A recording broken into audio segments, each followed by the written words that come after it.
ก็เลยว่าโบทันได้ต้อนรับลูกสาว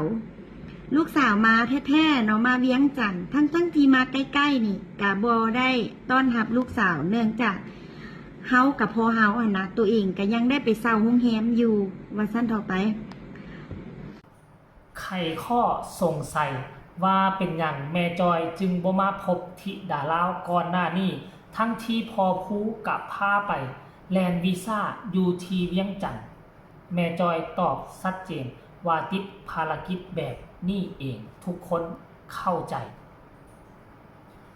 สวัสดีสบายดี FC แฟนคลับช่วงสายๆบ่ายๆมาพบมาพ่อกันอีกแล้วท่านผู้ชม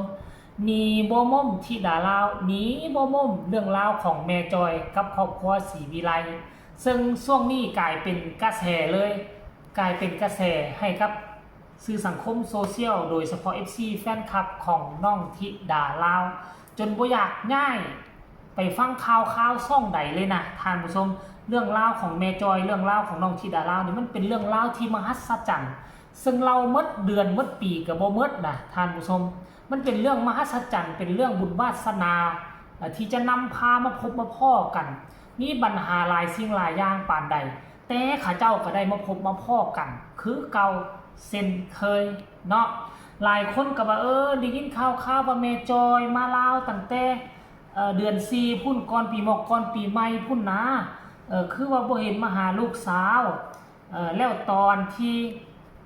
พอผู้กับพาลูกสาวไปที่หนองคายข้ามไปที่เวียงจันทน์ก็2 มื้อ 2 วันพุ่นเด้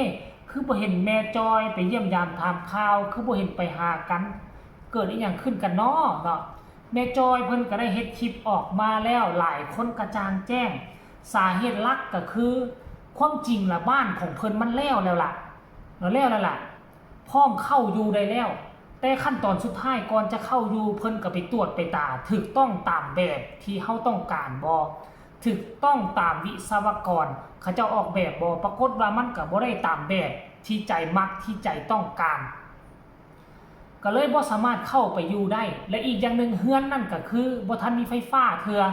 แล้วก็ยังให้เขาทุบปรับปรุงใหม่ทั้งหมดทางด้านในว่าซั่นเด้แล้วก็ไฟฟ้าก็บ่ทันมี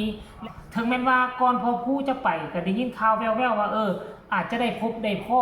กันกับแม่จอยก็คือได้ยินแว่วๆอยู่แต่ว่าบัดไปแล้วก็เห็นมิดเงียบอันนี้คือสาเหตุหลั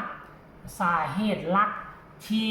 แม่จอยบ่ได้พบได้พ้อตอนที่น้องธิดาลาวไปเวียงจันทน์นั่นเองบ่แม่นว่าเนาะบ่แม่นว่าทั้งแม่จอยอยากหลีกเลี่ยงอย่างต่างๆบ่เฮาก็เข้าใจเด้เพราะว่าเฮือนซ่านบ้านซองบ่ทันแล้วคันคือทุกมื้อนี่แม่จอยเข้าไปอยู่เฮือนหลังใหญ่หลังงามของเพิ่นแล้วไฟฟ้ามีสะดวกสบายติดติดแอร์เปิดพัดลมก็ได้สบายคันน้องธิดาลาวไปเวียงจันทน์ในอีกครั้งนี่คันแม่จอยบ่พาไปเยี่ยมยามฮอดเฮือนฮอดซ่านพุ่นน่ะให้มาเตะเจ๋เบาลาวโลดน่ะคันไผบ่เชื่อน่ะทานผู้ชมเว้ยเนาะอันนี้คือเรื่องราวความจริงที่มันเกิดขึ้นหลายคนก็อาจจะสงสัยเป็นอย่างเจ้าคือบ่ไปว่าทั้งที่น้องไปฮอดเวียงจันทน์คือบ่ไปพบไปพ้อกันนู่นนี่นั่นแล้วก็ค่าหลายสิ่งหลายอย่างคันแม่นเฮาก็คิดอยู่ได้เฮือนเฮาออกแบบได้นี่แต่เขาเฮ็ดแบบแนวนั้นเฮาก็ต้องไปเฝ้าเขาได้ไปทุบไปแปลงไปแก้ไปไขอันนี้คือมันสาเหตุหลักก็ค่อยก็เข้าใจอยู่เนาะท่านผู้ชมเอารายละเอียดไปฟังจากปากแม่จอยว่าแม่นแท้หรือบ่หรือว่าเจ๋เบาลาวมาเว้าเพื่อปกป้องแม่จอยซื้อบ่แม่นได้แม่นความจริงอีหลีให้ไปฟังจากปากแล้วจังมาพ้อกันในช่วงต่อไปไปชมพร้อมกันเลยค่อยกลับมาฮอดลาวนี่ดุนแล้วกลับมาฮอดลาวตั้งแต่วันที่8 เดือน 4เนาะแต่ว่ามาฮอดกะมีข้อยุ่งยากหลายอย่างเกี่ยวกับบ้านกับเงินค่อยนี่แหละเพราะว่าเฮาบ่ได้วางแผนไว้ตั้งแต่ดุนว่าตัวเองสิกลับมาใช้ชีวิตอยู่ประเทศลาวเฮาคืนนะพวกค่อยก็เลยว่าอันใดมันก็ยุ่งยากเพราะบ่ได้มีการเตรียมการไว้อันนั้นว่าถึงเรื่องของว่าเป็นอย่างคือว่าค่อยตั้งใจไว้ว่ามาฮอดแล้วค่อยก็สิฮิปไปหาลูกสาวค่อยโลดนะแต่มันก็บ่ทันมีเวลาตัวนั้นเนาะและในช่วงที่ว่าช่วงหนึ่งที่พอผู้เพิ่นพาลูกสาวเพิ่นมาเฮ็ดพาสปอร์ตทางฝั่งหนองคายที่จริงบ้านข่อยนี่นะอยู่ใกล้กับขวมิตรภาพลาวไทยนี่มีแต่10 นาทีเท่านั้นเนาะพอผู้เพิ่นก็เคยว่าไว้ว่าประมาณท้ายเดือน4เด้อว่าซั่นสิพาลูกสาวหัน ลงไปเฮ็ดพาสปอร์ตบ่หรือว่ามาแลนวีซ่าเรื่องไปญี่ปุ่นบ่หรืออย่างของเพิ่นนี่นะแล้วสิพาลูกสาวหันเข้าไปยามเพิ่นว่าแต่ว่าบังเอิญช่วงนั้นน่ะนะข่อยหันยุ่งแท้ยุ่งว่าเนาะยุ่งน้ำเฮือนนี่แหละบ้านข่อยหันน่ะได้ทุบทั้งห้องน้ำเนาะแล้วก็ทั้งในเฮือนครัวแน่คือว่าบ้านบ่เรียบร้อยว่าซั่นเถาไปทุบมุนอะยะเพราะว่ามันบ่ถูกตามแบบที่เฮาต้องการนะแล้วก็ตัวที่สองมาไฟบ่พอไฟอยู่บ้านบ่พอเนาะแล้วเฮาให้เขาเจ้าไฟฟ้ามาเข้ากะใช้เวลาโดนค่อยก็บ่ฮู้ว่าเป็นหยังมันก็ดนแท้ดนว่านะค่อยก็อยู่เฮือนค่อยเองก็บ่ได้เนาะก็คือที่เคยเห็นวิดีโอผ่านมาหั่นอันนี้ก็เลยว่าบ่ทันได้ต้อนรับลูกสาวมาแท้ๆเนาะมาเวียงจันทน์ทั้งที่มาใกล้ๆนี่ก็บ่ได้ต้อนรับลูกสาวเนื่องจากเฮากับพ่อเฮานะตัวเองก็ยังได้ไปเซาโรงแรมอยู่ว่าซั่นต่อไปบัดที่นี่แหละหากะกลับมาอยู่เฮือนได้ประมาณ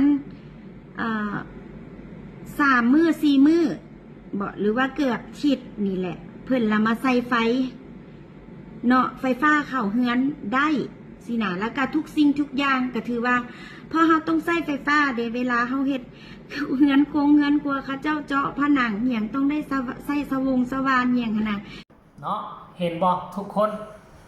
ต่างฝ่ายต่างเริ่มต้นใหม่แม่จอยกับพากันง่ายมาจากต่างประเทศมาอยู่พี่นะทุกสิ่งทุกอย่างกับบ่ลงโตช่วงแรกๆกำลังปลูกสร้างเฮือนซ่านบ้านซองทั้งน้องที่ดาลาวกับตั้งแต่เริ่มต้นเป็นศิลปินฝึกหัดจนกลายมาเป็นกำลังสิเข้าเป็นศิลปินมืออาชีพต่างฝ่ายต่างประคับประคองต่างฝ่ายต่างให้กำลังใจกันแม่จอยก็ได้เห็นลูกสาวที่ดาลาวก็มีความสุขเพราะไปเติมเต็มชีวิตในแต่ละมื้อทั้งน้องที่ดาลาวกับมีแม่จอยเป็นผู้ซัพพอร์ตอีกคนหนึ่งผู้ยิบยื่นเข้ามาเรื่องเงินคำกำแก้วที่เดินทางไปหั่นไปนี่ต่างฝ่ายต่างมอบความหักความแพงให้กันซึ่งมันเป็นเรื่องราวที่มันหาได้ยากที่จะมีคนหนึ่งย่อมควกกระเป๋าเงินตนเองแล้วเอาไปให้คนอื่นแบบนี้มันหายากที่สุดเพราะฉะนั้นแล้วมีแบบนี้แล้วก็หวังว่าน้องที่ดาลาวจะเป็นลูกสาวของแม่จอยที่ดีปฏิบัติดีปฏิบัติงามเฮ็ดให้ทำโตเป็นหน้าฮักแล้วก็บ่ลืมบุญคุณของแม่จอยฮักหอมกันแบบนี้จนให้น้องธิดาลาวใหญ่แล้วก็มีชื่อเสียงโด่งดังไปกว่านี้ก็แล้วกันเด้อเอาสำหรับคลิปนี้ขอฝากฟัง FC ธิดาลาวทั้งสองฝากฟังแม่น้ำของเข้ามาเห็นแล้วก็ฝากกดไลค์กดแชร์กดติดตามให้แน่ที่สำคัญจะกดข้ามโฆษณาพ่อกันใหม่ในคลิปหน้าสบายดี